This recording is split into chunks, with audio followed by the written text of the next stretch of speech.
자, 오늘 밤 캐비너시 신임 연준 의장의 첫 FOMC 회의가 열립니다. 자, 결과는 한국 시간 18일 새벽에 나오게 되는데요. 자, 코스피는 8,700선을 되찾은 상태에서 이번 회의를 맞이하게 됩니다. 불과 며칠 전만 해도 7,700선까지 밀렸던 시장이 다시 신고가 영역으로 돌아온 거죠. 자, 지수를 회복시킨 직접적인 계기는 미국과 이란의 종전 합의였습니다. 자, 중동을 둘러싼 위험 프리미엄이 완화되자 유가와 환율이 함께 진정됐고 외국인도 한국 시장으로 돌아오기 시작했습니다. 자, 여기에 또 하나의 흐름이 겹쳐져 있는데요. 바로 AI 메모리 수요가 끌고 가는 반도체 이익 모멘텀, 지정학 리스크 완화와 AI 반도체 업황 회복, 이 두 흐름 모두 삼성전자에 우호적인 환경을 만들고 있습니다. 자, 그런데 우리는 여기서 한 가지 사실에 주목해야 합니다. 무려 25거래일 만에 돌아온 외국인이 가장 많이 사들인 종목은 삼성전자가 아니었습니다. HBM4 품질 테스트 통과 기대와 사상 최대 실적 전망이 동시에 나오고 있는 가운데 외국인 자금의 우선순위는 바로 SK하이닉스가 앞섰습니다.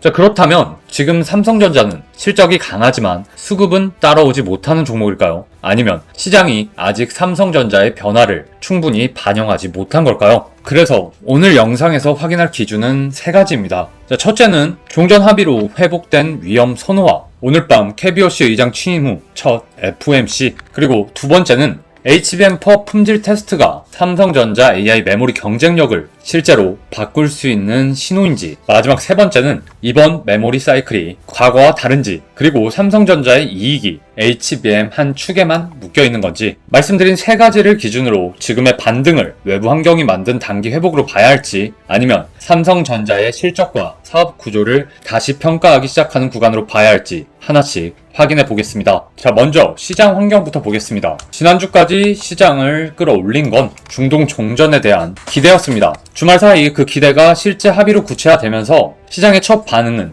유가와 환율에서 나타났습니다. 전쟁 기간 동안 급등했던 국제 유가는 호르무즈 해협 개방 기대와 함께 내려왔고 원달러 환율도 최근 고점에서 한 단계 낮아졌습니다. 환율이 안정되면 외국인이 한국 주식을 보유할 때 떠안는 환차 손해 부담도 줄어듭니다. 한국 시장을 다시 살펴볼 환경이 만들어진 거죠. 실제 외국인은 장기간 이어진 순매도 이후 다시 매수로 방향을 틀기 시작했습니다. 다만 여기까지는 지나간 악재가 완화된 흐름입니다. 시장의 다음 방향을 결정할 변수는 오늘 밤 시작되는 FOMC 회의입니다. 정책 금리 동결 여부보다 중요한 건 함께 공개되는 점도표와 캐비너시 의장의 첫 기자회견입니다. 최근 물가가 높아진 상황에서 연준이 연내 금리 경로를 기존보다 높여 제시한다면 종전 이후 살아난 위험 선호가 다시 한번 흔들릴 수 있습니다. 반대로 금리 인상 가능성을 강하게 열어두지 않고 물가 흐름을 더 확인하겠다는 태도를 보인다면 외국인 자금은 실적이 가장 강한 반도체 대형주로 다시 확산될 가능성이 높습니다. 결국 지금 시장은 지정학적 리스크를 지나 금리 경로를 확인하는 단계로 넘어왔습니다. 그리고 이 과정에서 삼성전자가 얼마나 선택받는지가 중요한 판단 기준이 되는데요.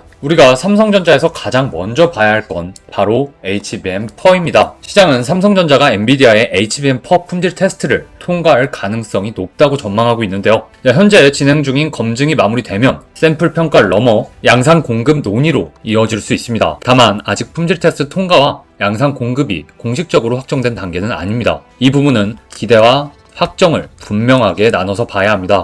그럼에도 HBM4가 중요한 이유는 단순히 매출 한 건이 늘어나는 문제가 아니기 때문입니다. 그동안 삼성전자의 가장 큰 할인 요인은 AI 메모리 시장에서 SK하이닉스에 뒤처져 있다는 인식이었습니다. 메모리 전체에서는 여전히 큰 회사지만 가장 빠르게 성장하는 HBM에서 밀린다는 평가가 주가의 상단을 계속해서 눌러왔는데요. 따라서 HBM4의 공급이 현실화되면 삼성전자는 단순히 HBM 매출을 추가하는 게 아니라 AI 메모리 경쟁에서 다시 유효한 공급사로 인정받는 전환점을 만들 수 있습니다. 하지만 이번 영상에서 더 중요하게 봐야 하는 건 바로 그 다음입니다. 삼성전자를 HBM 하나로만 보면 지금의 실적 구조를 절반만 보는 셈입니다. 먼저 이번 메모리 사이클 자체가 과거와 같은지부터 봐야겠죠. 메모리는 원래 가격이 오르면 공급이 늘고 결국 다시 가격이 내려가는 대표적인 사이클 산업입니다. 그래서 주가가 많이 오르면 항상 고점 논란이 따라 붙었습니다. 그런데 이번 사이클은 과거와 다른 조건이 몇 가지 겹쳐져 있습니다. AI 데이터 센터가 빠르게 늘면서 고성능 메모리 수요가 급증했고 대형 고객사들은 높은 가격에도 필요한 물량을 먼저 확보하려고 하고 있습니다. 반면 공급은 수요만큼 빠르게 늘어나기 어렵습니다. 반도체 공장은 결정만 한다고 바로 가동되는 게 아닙니다. 핵심 장비 납기와 공장 증설, 그리고 수율 안정화까지 시간이 필요합니다. 게다가 HBM은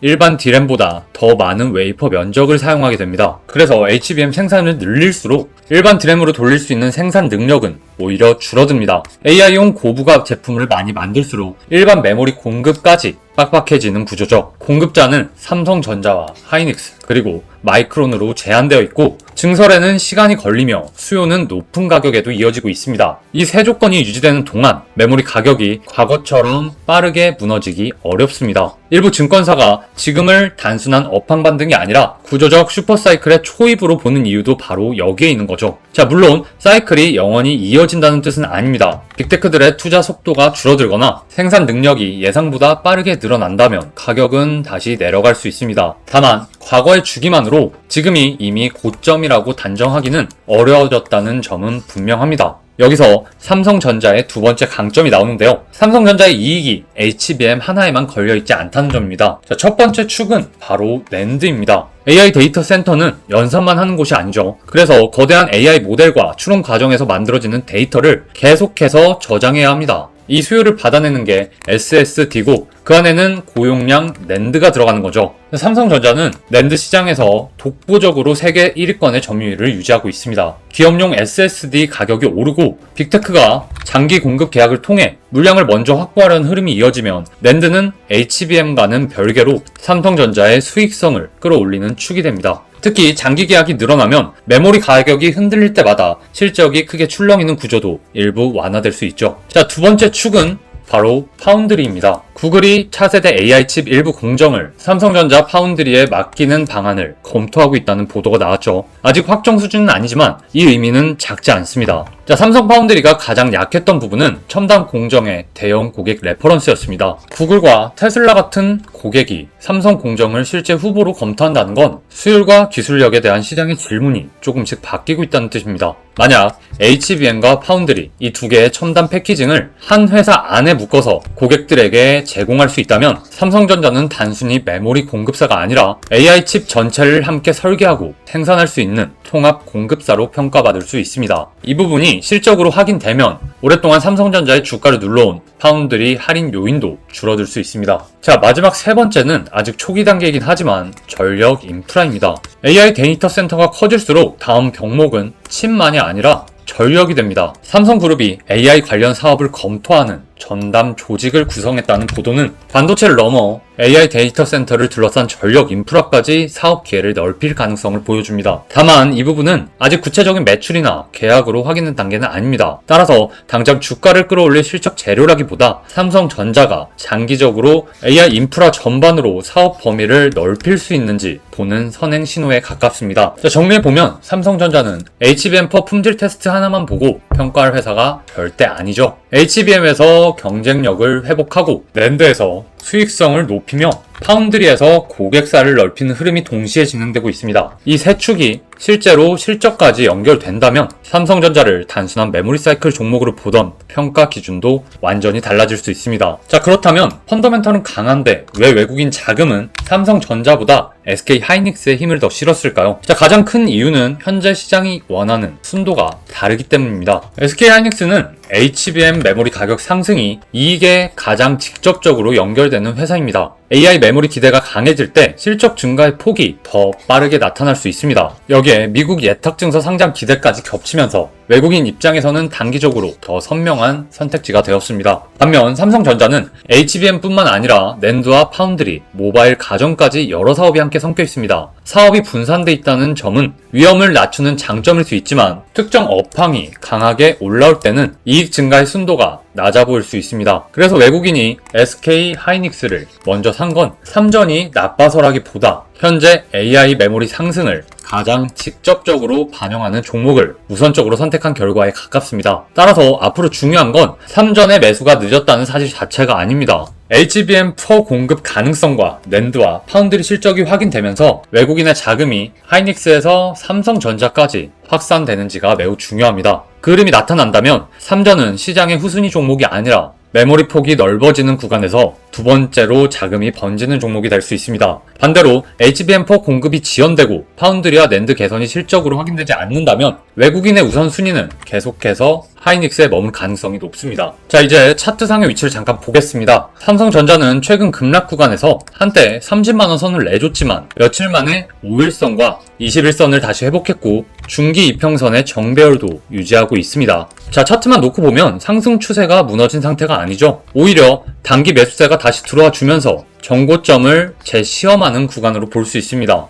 다만 부담도 분명합니다. 현재 주가는 60일선과의 이격이 여전히 크게 벌어져 있습니다. 주가가 장기 이평선에서 멀어질수록 추세가 강하다는 의미도 있지만 작은 악재에도 되돌림의 폭이 커질 수 있다는 뜻이기도 합니다. 자, 따라서 지금은 단기선 위에 올라왔다는 사실보다 정고점 부근에서 거래량이 다시 늘어나는지, 외국인이 실제 매수 주체로 붙는지, 그리고 조정이 나오더라도 21선을 지켜내는지를 함께 봐야 합니다. 자, 정리해보면 현재 차트는 상승 추세와 단기 과열이 동시에 존재하는 구간입니다. 정고점을 돌파하고 거래량까지 따라 붙는다면 추세가 한 단계 더 이어질 수 있지만 외국인 매수 없이 거래량만 줄어든다면 다시 단기 조정이 나올 가능성도 열어둬야 합니다. 자, 오늘의 삼성전자는 종전 합의가 살림, 위험 선호와 AI 메모리 이익 모멘텀 위에 서 있습니다. 하지만 지금 이 종목을 판단할 때 FOMC 결과만 보는 것으로는 부족합니다. 금리와 환율, 삼성전자 주가의 단기 방향성을 흔들 수는 있지만 중기적인 평가를 바꾸는 건 결국 회사 안에서 나오는 변화입니다. 그래서 앞으로 우리가 체크해 봐야 할 건 세 가지입니다.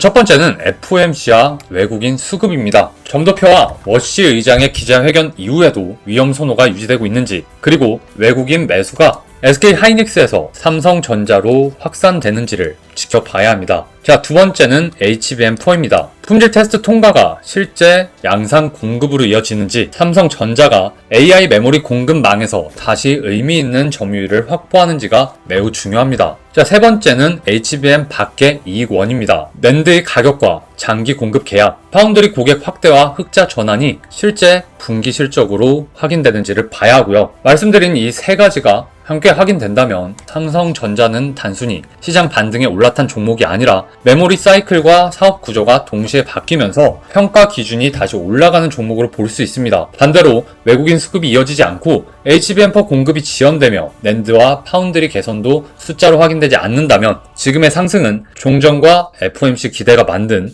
단기 반등으로 끝나버릴 수 있습니다. 따라서 지금은 하루 상승률이나 목표 주가보다 HBM4, 낸드, 파운드리라는 세 축이 실제 매출과 이익으로 바뀌는 속도를 따라가야 하는 구간이라고 봅니다. 자, 오늘 영상은 여기까지고요. 오늘도 끝까지 영상 함께 해주셔서 감사합니다.